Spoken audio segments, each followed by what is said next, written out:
Peking Opera Theatre. I welcome all of you to visit the charm of Peking Opera. Welcome you all. 今天为大家演出的这个剧场，名字叫红记大舞台。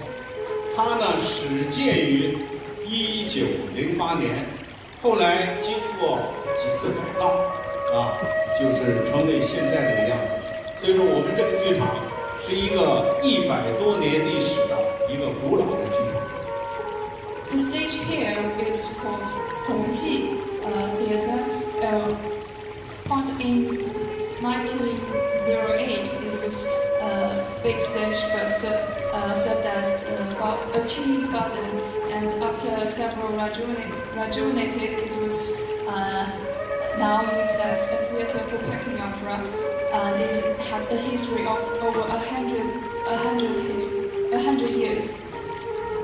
那么我们大连京剧院呢，是我们中国京剧院坛当中非常著名的一个剧院。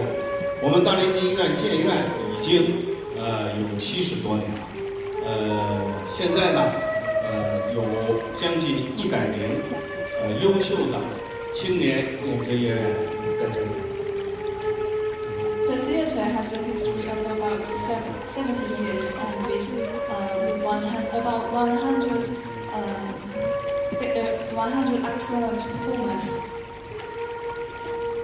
那么下面为大家演出的呢是京剧。京剧在我们国家被称之为是国粹。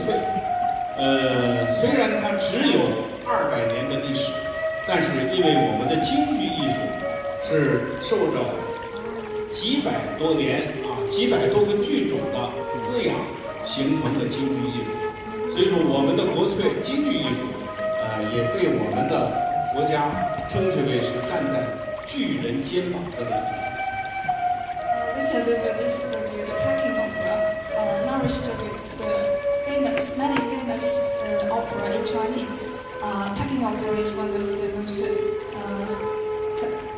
of the most excellent theatre in China, and hope you wish the theatre today. 下面呢，我们就为大家呈现一出我们京剧的经典剧目，广受中国老百姓喜欢，同时在国际上又非常有影响的一出孙悟空的戏《闹天宫》。Then we will display the famous theatre for